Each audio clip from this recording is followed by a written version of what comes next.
My name is Stephanie Taylor. Sorry, wait, stop. Say that again. Coach me again. Hi, I'm Stephanie Taylor, and I'm very excited to be here for this ASHRAE Tech Hour to talk to you about the intersection of occupant health and indoor air management.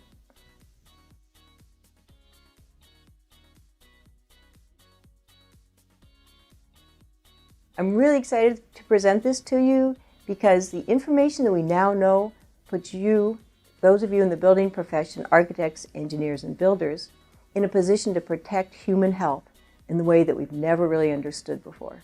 My journey to you began when I was actually in medical school. So when I was a second-year medical student, I went to New Guinea, Papua New Guinea, and worked in the hospitals for about 4 months. And the conditions were not exactly modern or hygienic. And yet in this country that was on the equator, there were very few surgical site infections, or very few infections at all. So I thought, well, maybe back in the 1980s, there was no such thing as a healthcare-associated infection. And yet, when I looked at Florence Nightingale's data back in 1858, during the Crimean War, there were plenty of infections that people were dying from, especially in the winter.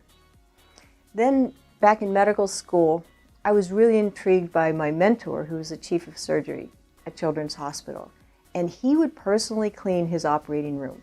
And he told me, as a medical student, that you can never underestimate the importance of the environment in patient outcomes. And that really was impactful for me.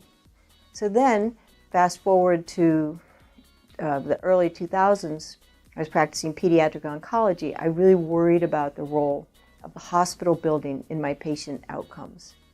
I had children who were surviving their cancer, surviving chemotherapy, only to succumb to an infection that seemed to me was somewhat related to the building. However, when I tried to talk with building managers about infections, they didn't know how to talk to me. I didn't know how to talk to building managers about HVAC systems or anything about the building. So eventually I pulled myself together and went back to school and got my master's in architecture and worked designing hospitals, working with engineers, so I could really understand the intersection of health in the built environment. Initially, I was working in hospitals, and my research related to hospitals.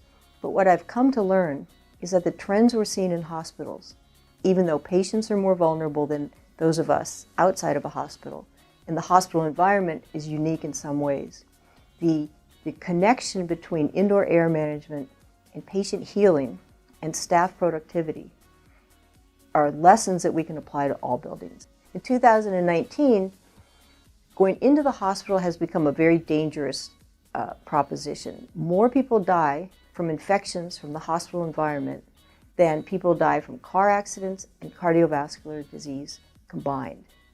Hospitalization is the third leading cause of death in our country, and those numbers are really reflected around the world. That's alarming and terrible. It's not just infections in the hospital that we're worrying about, but human beings are suffering from infectious organisms that we thought we'd taken care of.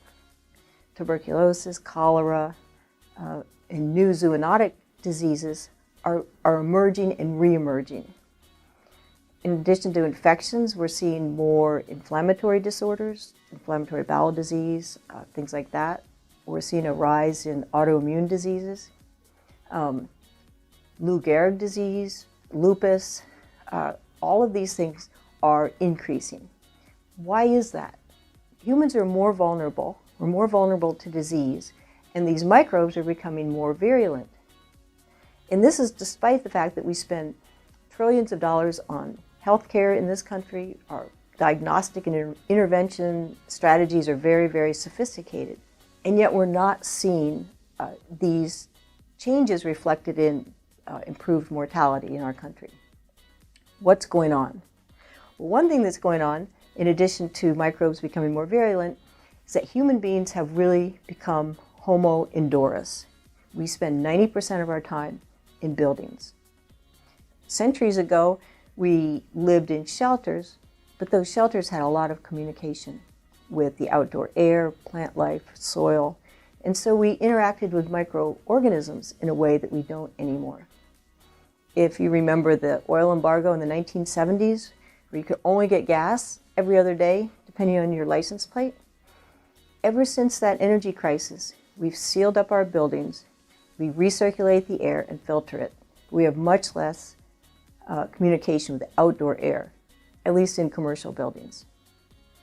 So is there a connection between the indoor environment and changing health statistics? Dr. Dickerman, who is an architect who designed the VA hospitals until recently, said, "We shape our buildings, then they kill us." That's alarming. Thankfully, in 2019, we now have brand new tools that we didn't have even 5, 6, 7 years ago that allow us to really better understand human health indoors. So what are these new tools? Let's talk about the tools and some studies that have opened our eyes to the power and the importance of the indoor environment. So prior to 2005, we used tissue culture techniques to look at the bacteria and viruses and fungal organisms, both in our bodies, on our bodies, and in buildings. So for example, if you have a sore throat, you go to your doctor and they would swab your throat with a Q-tip, plate it out on a dish, incubate it, and look under a microscope. So that's called tissue culture. And tissue culture techniques are very valuable. However, they only show us the organisms we're looking for. So as we've started using these new tools, these metagenomic tools, we've discovered that using tissue culture, we only uncovered about 3 to 4% of all the organisms that exist. And actually using metagenomics, our knowledge base continues to expand. So what have we learned? Well, for one thing, we've learned that each human being, each of us, by cell number, is only about 30% human, which is startling. So think about that. You're really more bacteria than you are human. Each of us is an ecosystem walking around with clothes on most of the time. By volume, that means that each of us is about 2 gallons of primarily bacteria. So if you're a germaphobe, don't panic, because most of these organisms are good for us. As I've already said, they help us maintain our health and our equilibrium, our well-being. But when we begin to disrupt these communities of microbes, we see illness, we see inflammation, we see increased allergies, autoimmune disorders, and clearly infections. It's not too surprising to think that as human beings, we're indoors, and it takes a matter of minutes before we each leave our microbial signature in a room. So if you're a patient in a hospital, your roommate has left their microbes in the room. People who are in there before you, unless you have absolutely 100% effective sterilization, which the average hospital room does not, you're going to be affected by the previous occupant's microbes. In a house, if you were to rob a house, or if I were to rob a house, I would have to do it within about 5 minutes. Otherwise, a forensic microbiologist would be able to tell lots of things about me.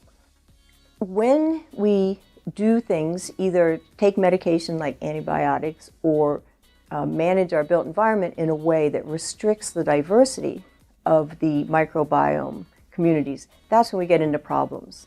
So if you have a garden, you probably wouldn't grow the same crop year after year after year. Biology likes diversity. Ecosystems like diversity. So what does this all have to do with buildings? Okay, well, so if you look out into your room where you're sitting and watching this, you probably don't see microbes floating around in the air, or I hope you don't. If you were to put a petri dish down and let it sit and then incubate that and look under the microscope, you would see probably tens to hundreds of organisms. However, using these new tools, you will see trillions of organisms in your building.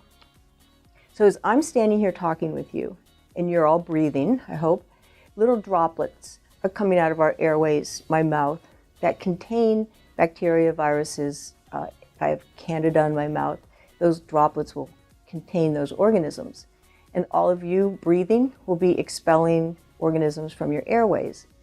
Skin flakes are leaving all of our bodies at an amazing rate. These skin flakes carry bacteria. Organisms in your digestive system also communicate with the air, and you can figure out how that works. So there's a very active exchange between human beings, air, and with surfaces. Particles that are on surfaces get resuspended. We live in a three-dimensional world, so it's not just flat as flat. Things in the air resettle on surfaces. So if you, for example, wash your hands, and even if you don't touch anything, any surface or solid, particles from the air can resettle on your hands. And if those particles have a pathogen, a microbe that causes pathology, then your hands are effectively contaminated. And you're not even aware of this. So the air environment is very, very important for cleanliness, for hygiene, and for our health.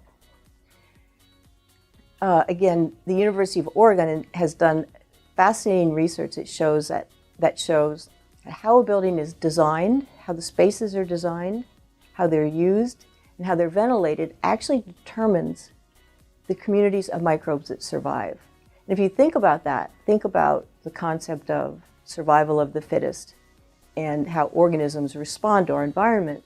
The indoor environment is now just about the most powerful evolutionary driver of surviving microbes and surviving humans.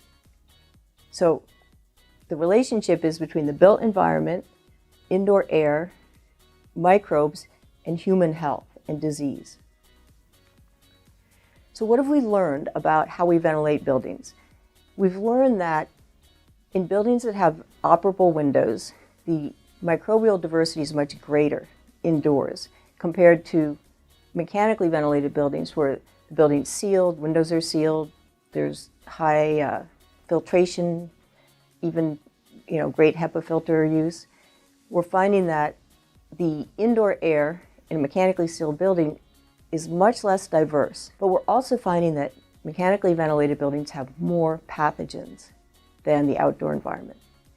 So what does that mean? It means that something we're doing in buildings is selecting for the microbes that cause disease. And human beings are in this environment. So we need to begin to take a look at what is it we're doing to buildings, in buildings, that is selecting for these pathogens. A great place to study this question is a hospital. Not just because hospitals are complicated places with lots of microbes, but because we're gathering data on the building occupant. If you've ever been a patient, they wake you up in the middle of the night to get data from you. They check your blood pressure, they might draw blood. Every time you pee, they will test your urine. So we're collecting lots and lots of data from the patient. So let's think about the patient now as a building metric, kind of like the petri dish in the bed or the litmus paper for the building. What can patient outcomes tell us about indoor air and building management? You might think, well, if you're in a hospital, just having had surgery or with a central line going into your body, that's a different state of affairs than when you go to work. And yes, it's true, we're more vulnerable as people when we're in the hospital. And the hospital can be a virulent environment, but the trends that we're seeing in hospitals we're also seeing in other buildings. So there's lots to be learned from studying patients in hospitals. So I'm going to tell you about a study in that setting as well as some other settings. So back in 2014, I found out about a study going on in a brand new hospital, LEED Silver, about a 300-bed hospital, 24 operating rooms, green roof. All the rooms were single with vestibules, private bathrooms. And a microbiology group was looking at the movement of microorganisms throughout the building, starting from before the hospital was occupied. They were monitoring 10 rooms and 2 nurse stations with parameters such as carbon dioxide, lighting, room air changes, pressurization, hand hygiene, compliance, clinical and visitor traffic in and out of the room. They're taking all these environmental parameters and then looking at the movement of microorganisms. I found out about this study and I said, hey, I'd love to look at patient outcomes in those 10 rooms. So in 2014, I joined a study where a group of microbiologists was looking at the movement of bacteria, viruses, and fungal organisms in a hospital. And they were correlating the movement of those microbes as determined by the metagenomic analysis with indoor parameters. So we looked at In patient rooms, we looked at carbon dioxide levels, acoustics, CO2, room pressurization, room air changes, hand hygiene, visitor traffic, and we correlated all of those building metrics. We had about 8,000 points from the building. We correlated them with almost 400 patient outcomes. We collected all this data, sent it off to our statistician. So think about which of those you think might be the most impactful for patient outcomes, specifically for these infections that we get in the hospital. Well, we got our results back and we were startled. Our statistician told us that an independent variable was dry air in the patient room. It was correlated with more infections. So we thought this was absolutely wrong. If anything, we thought, well, higher relative humidity would be associated with more growth of organisms. But in fact, what we were told was the opposite. We didn't believe that, so we got another statistician, found out the same thing. We also found from the microbiology studies that as the relative humidity approached 42%, which was as high as it got, the diversity of the microbes in the patient rooms also went up. So we saw a correlation between relative humidity, a little bit over 40%, with greater diversity of microbes in the room, which is good, and with better patient outcomes. Conversely, when the relative humidity drifted down 30%, we saw more infections and less diversity. I was still skeptical, so we did another study in a long-term care facility and found the exact same thing, that when the indoor relative humidity in a long-term care facility was maintained between 40 and 60%, we had less pneumonia, fewer viral outbreaks of pulmonary disease, and we had fewer gastrointestinal infections, norovirus, notavirus, C. diff. In addition, skin infections were lower. We had improved healing of pressure sores in these patients. So again, these are correlation studies. We cannot at this point talk about causation. Then a group from the Mayo Clinic came along and decided to look at influenza transmission in a preschool. So they actually took this study a step further. They humidified half their school, let the other half do what happens in the Mayo Clinic area, northern Minnesota, bring in cold air, heat it up, and unless you add humidity, you're going to drop your relative humidity to about 20%. So what this study showed was that in the dry part of the school, there were more infectious particles in the air, the viral particles were more virulent, and the rate of absenteeism in the non-humidified part of the school was about 3 times the rate of the rest of the school. So the part of the school that was humidified to 45% had much cleaner air and fewer absent children. So let's talk about microbes in a building with different amount of water vapor.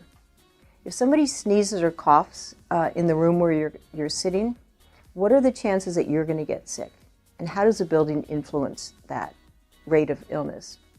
So in a dry building, if someone coughs, droplets exit their airways, their mouth, their nose, about 85 miles an hour. And when it's dry, the droplets quickly desiccate.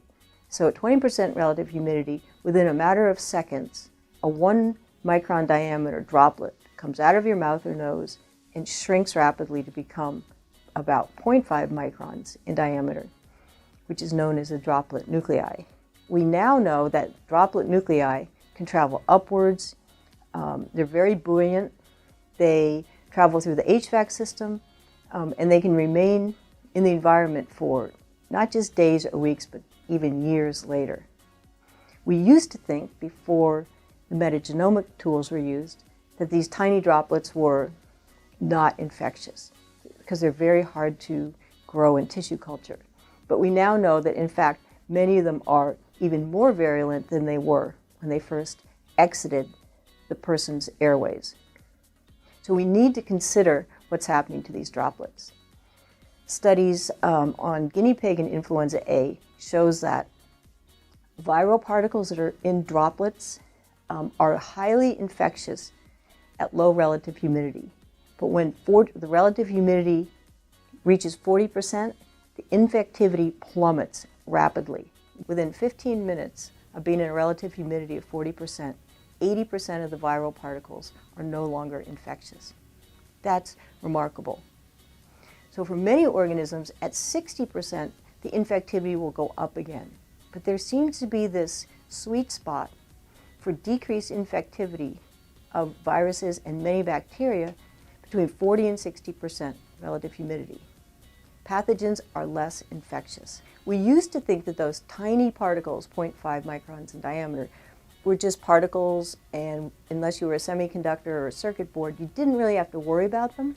But we now know, through metagenomic analysis, that those little tiny particles are often still very infectious. And they're hunkered down in a protected spore form, waiting to infect a secondary host. So this has really been a game changer in understanding how important the airborne environment is in disease transmission. Let's review why microbes in a dry environment are more pathogenic, more disease-causing than microbes in a indoor environment with a relative humidity 40 to 60%. So one, the droplets shrink down and can travel far and wide and infect secondary hosts that are very far from the first person who is sick. Number two, it's very hard to clean surfaces when you have continual resettling and recontamination.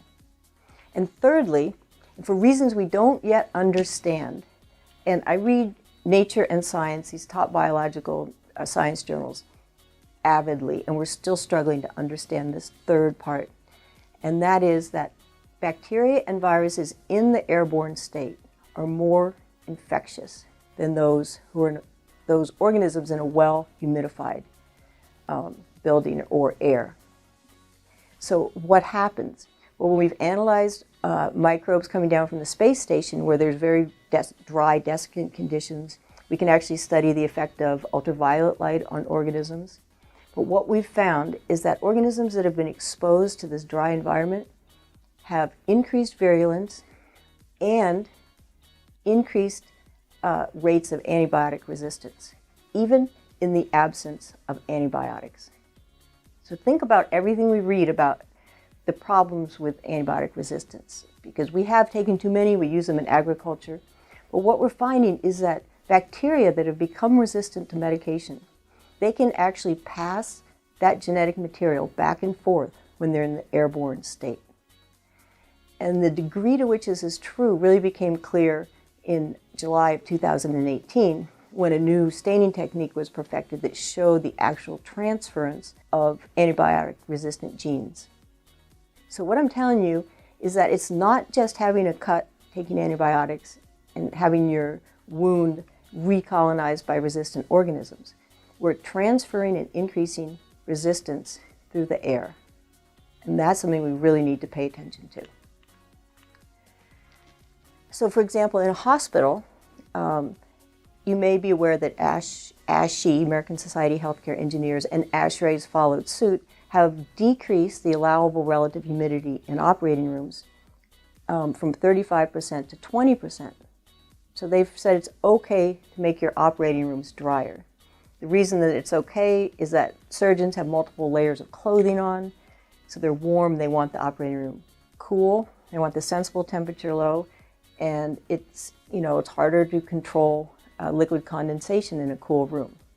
So the surgeons act like they are the end users of the operating room. But unbeknownst to us until recently, when the air is dry and cold, number one, the patient's immune system is impaired. But secondly, an excellent group out of Indiana University has shown that the sterile field at 20% relative humidity is less sterile than when the relative humidity is 35%.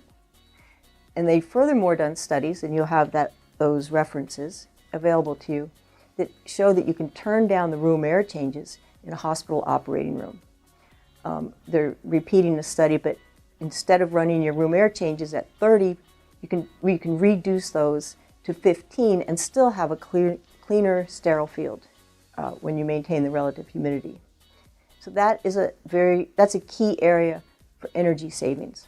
Now that we are seeing an increase in antibiotic resistance and we're studying how that occurs, we've learned that when bacteria become airborne in droplets, they have increased transfer of antibiotic-resistant genes.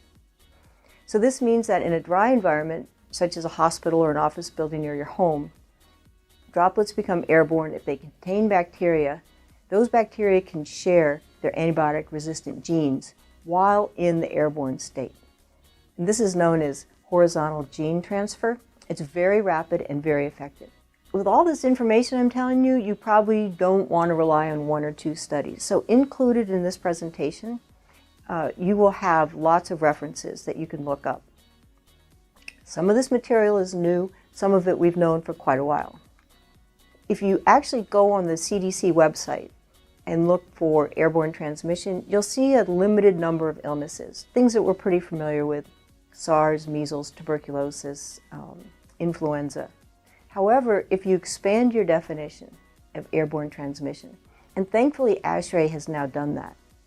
So the ASHRAE Technical Committee 9.6, infectious disease, doesn't just talk about airborne transmission. They talk about transmission of infectious aerosols.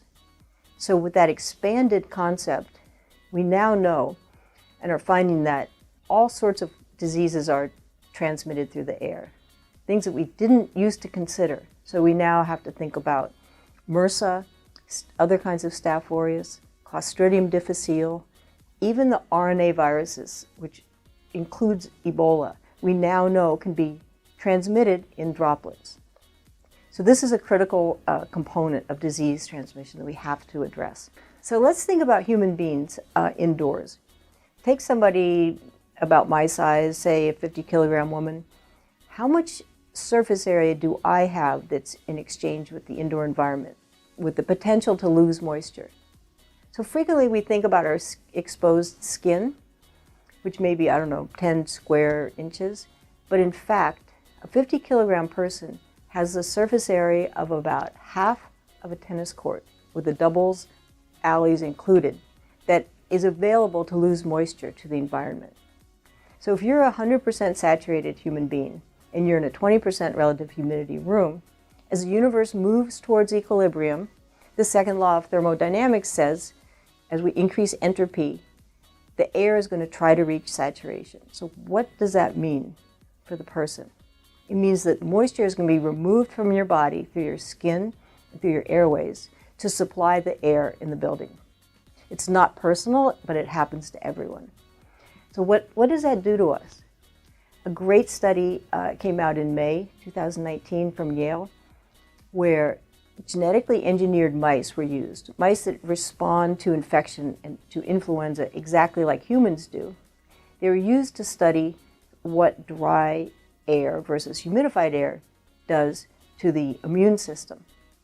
And what the immunobiology group at Yale found were a couple things. One was kind of expected, that the mucus lining your respiratory tract from your throat down into your lungs, that mucous membrane becomes more dry. The fluid overlining the cells becomes more viscous. And these little hairs called cilia, which protect our lungs from deep settling of bacteria or particles, cannot work. So dry air, you thicken up your respiratory mucus, the cilia don't work, and particles settle more deeply in your lungs. If you think about your lungs, between the air exchange, so oxygen, CO2 transport, and your blood, there's only one cell membrane that separates your airspace from your blood. So if something goes from your lung into your blood, you now have what's called sepsis, which is really not good. You don't want to be septic. So when you dry the mucus out, the cilia can't work and you're more vulnerable to things settling deeply in your lungs. So that's one of the findings from the immunobiology lab. But surprisingly, there are other findings that are remarkable and have implications for other diseases that we're seeing an increase in. For example, in the mice maintained at 20% relative humidity, when tissue damage did occur, they were not able to synthesize some of the protective proteins that we make in our bodies to help heal inflamed tissues. So, for example, interferon wasn't produced at the same rate. And the scavenger cells that help clear up any kind of damage, cells called macrophage, big eaters. The macrophages weren't functional in the lungs of mice in dry air. So if you think about the overall impact of the moisture in the air on the first arm of our immune system, which is the general protective effect, we now know that our body cannot fight off foreign particles or invaders as adequately when we're in a dry environment. So what does this mean for allergies, for autoimmune disorders, where our body doesn't regulate the difference between our own cells and bad cells or bad things? So as you think about the seasonality of autoimmune disorders, we see a higher rate of things like Lou Gehrig disease in the winter, and we see a disruption of the immune system. How much is this related to the lack of water vapor in our environment? This is a topic that's being researched very energetically right now. So we've been talking about the increase in infectivity of organisms in the air. We've been talking about increased antibiotic resistance, spread through airborne organisms. And so how does this apply in the real world environment? So going back to a hospital, if you look at the 7 most common organisms that cause these infections that kill us, all 7 organisms survive quite well in these desiccant conditions. So we're now seeing a correlation between what we're finding in the lab or with animal models and what's actually happening with patients in the hospital. So a dry indoor environment leads to increased microbial virulence, and now we're seeing increased infections in our patients. So we really, this is exciting. It's kind of scary, but it's exciting because we've identified a problem and it's one that is actionable. Okay, so we've been talking about microbes. Let's talk about human beings in these environments. So we cannot just shrink and float away through the HVAC system if we're dried out or dehydrated. We have a skeleton. We can't wilt like a plant does. So what happens to the human being in a dry environment? Well, as we lose moisture, so what happens to us occurs throughout several different systems. One, our brain is affected, even with mild dehydration of 1.5%, which most of us probably are by 2 o'clock in the afternoon, unless you've got an IV going. By 2 o'clock, we're slightly dehydrated, and what happens? So functional MRIs of the brain have shown that we become more fatigued, our hand-eye coordination decreases, our concentration lags, and we might become more anxious. And this all occurs at a very mild level of dehydration. Your urine is not even darkening up at this point. If you go to the bathroom, your urine will still look very light colored. But yet, that level of dehydration is having an effect on us. I got a call from a number in Washington, D.C. about 1.5 years ago, and it was from the General Services Administration, branch of the NIH. They were concerned because they did a big study over 400 government buildings, looking at the decreased productivity and the stress level in their government employees. And they felt like something was going on in some of their buildings that was harmful to the productivity of the office workers. So they did a big study looking at indoor conditions such as levels of volatile organic compounds, looking at acoustics, looking at carbon dioxide, views of nature, lighting wavelength, proximity of your neighbor, humidity, sensible temperature. And then they correlated those measurements with levels with physiological stress measurements. So they looked at heart rate variability, they looked at cortisol levels in the people's saliva. When you're stressed, your body produces cortisol. So they looked at a number of parameters, got their results, and called me. And they said, we have found that if the indoor relative humidity is less than 35% or over 60%, our workers are stressed and they're less productive. I didn't make any comment about working for the government, but they decided to look more into the concept of these people being fatigued. So they also did a study where they wired people up as if they were being evaluated for sleep apnea. They sent them home with these machines, And surprisingly, they came back with results showing that when the office environment is dry, people weren't sleeping well at home at night. This was an excellent study controlled for activity, season, body index, body mass index. So something that happens in the office during the day was impairing people's sleep when they are in a dry environment. So we now actually know more about that. We have learned that your skin produces hydrocortisol, which is a stress hormone, when you're in a dry environment. This is very new data. We never before knew that your skin could produce cortisol. We thought all the cortisol in your body came from your adrenal glands. We now know that if you're in a dry environment or exposed to ultraviolet wavelength, your body produces cortisol from the skin. So this decreases your immune system, it interferes with your sleep, and it makes you more vulnerable to skin cancers. Not surprising, our skin is the interface between the outdoor environment and the indoor, but we didn't know about the cortisol piece until recently. So once again, this is another part of how a dry environment harms us. Let's talk about our respiratory system now. So Dr. Akiko Awasaki at Yale just published a landmark paper May 19, 2019, where she wanted to answer the question of why exactly does dry air result in higher influenza disease rates and more severe disease. So she did this study in genetically engineered mice that respond just like human beings to influenza A, which is the seasonal influenza. So she found some fascinating things. Using this mice model, she found, not too surprisingly, that the mice at 20% relative humidity have their mucous membranes of their airways slightly dried out. So we all have a layer of mucus from about our back of our throats down into our chest.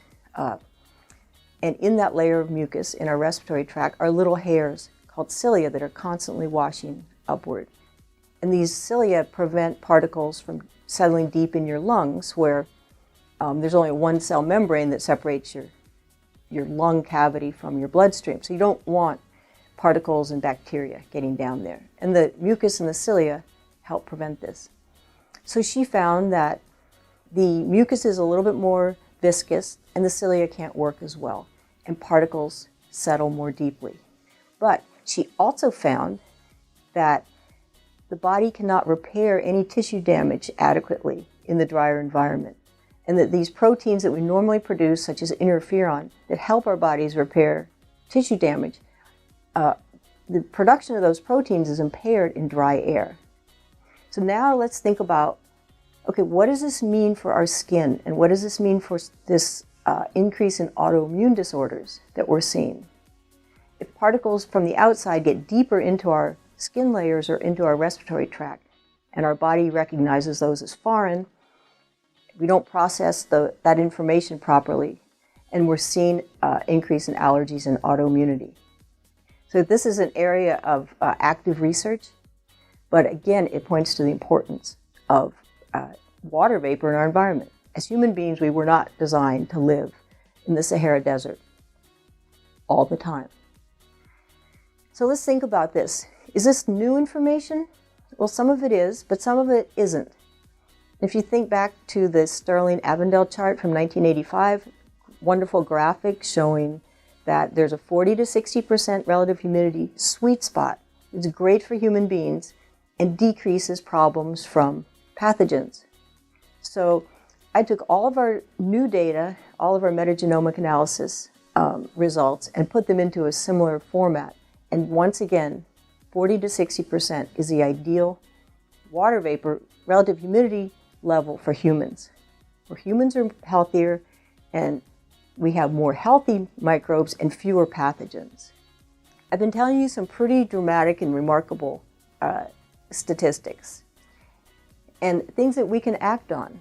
Is this all new? The fact is, it's not all new information.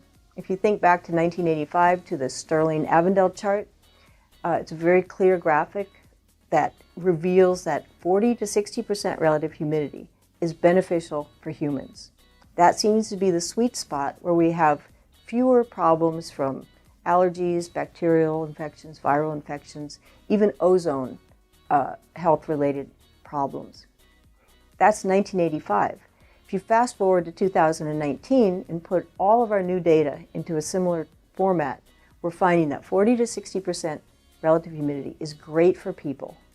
And it also diminishes the pathogenicity of bad microbes. So if we've known this, why aren't we humidifying all of our buildings?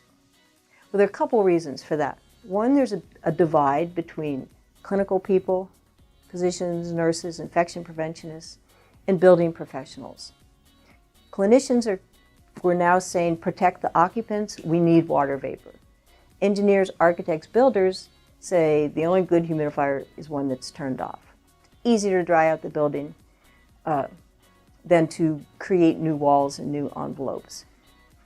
A lot of people think that mold can actually extract water vapor from the air, and that's incorrect. Mold or fungal organisms need liquid water to grow. But so if you're in a cold climate and you have 40% indoor humidity and say 10 degrees outdoors, and if you have say a 2-layer piece of glass in your window, you're probably going to have some condensation that will then ultimately result in liquid water, and you can have mold growth. And yes, that's true. But the solution is not to dry out the indoor environment. The solution is to create your building envelope and your insulation around ducts and pipes in such a way that you have a good thermal R value as much as possible, so you don't have high water activity in interstitial spaces. There's certain buildings where the relative humidity is maintained 40 to 60%, and those buildings are places where the business model, the return on investment, is clear. So if you're a research animal at the NIH, and if you die and you cost $20,000 to replace, you're going to be in 45 to 55% relative humidity. NIH knows that that's the level of water vapor you need to protect from disease. If you're an astronaut and it costs a lot of money to train you, NASA knows how to get water vapor up into the occupied parts of the Space Center. If you're the Mona Lisa or a rare book, you're going to be in a great environment, or a circuit board. But what about the rest of us? Do we have a value? Yes, we do. Sometimes that's only seen as cost avoidance. So if a building or a business is losing money because you're not productive, you're going to be costing money, and it behooves that building owner to improve your environment. The hospital where we did the study lost over $15 million in 1 year in non-reimbursable care for infections that they caused. They also tied up 11,000 patient bed days with non-reimbursable care. That is a big price tag for a hospital. Unfortunately, it's difficult to get those data points, so there are few of these studies, and we definitely need more. So we've talked about a number of concepts that are probably new. We've talked about the fact that microbes are all around us, in us, and on us, and that we're actually more microbial than human. That's new. We've talked about what that does to our concept of hygiene, that maybe we need to diversify the microbes in some environments rather than restricting the communities. I wouldn't propose that in a bone marrow transplant unit where you have no immune system, but in your home or offices, let's think about what we're doing to the good microbes so that we're not just eradicating what's beneficial to us in our misguided attempts to kill all bacteria. We've talked about that. We've talked about the need for moderate indoor humidity levels. That's not something that we often think about. However, if you humidify your home, you might realize how much better you feel with moderate humidity levels. And we've talked about the value of human beings in buildings. So these are all this is a different way of thinking. It's different to ask engineers to begin to think about health. ASHRAE is actually defining health. What is the definition of health? Is it absence of disease? As a physician, I think about vital signs, I think about blood chemistry, but those aren't metrics that most non-physicians or non-clinicians are used to thinking about. So as ASHRAE has expanded, even this tech hour, as ASHRAE has expanded its purview to include occupant health, we need to find ways to monitor this new building metric. In conclusion, what we've learned from the hospital environment and from schools and some offices are actually findings that are applicable to all occupied buildings. So our homes, everywhere where we spend our time indoors, will benefit from proper humidification. And you, building professionals, are in a great position to affect these changes. Thank you.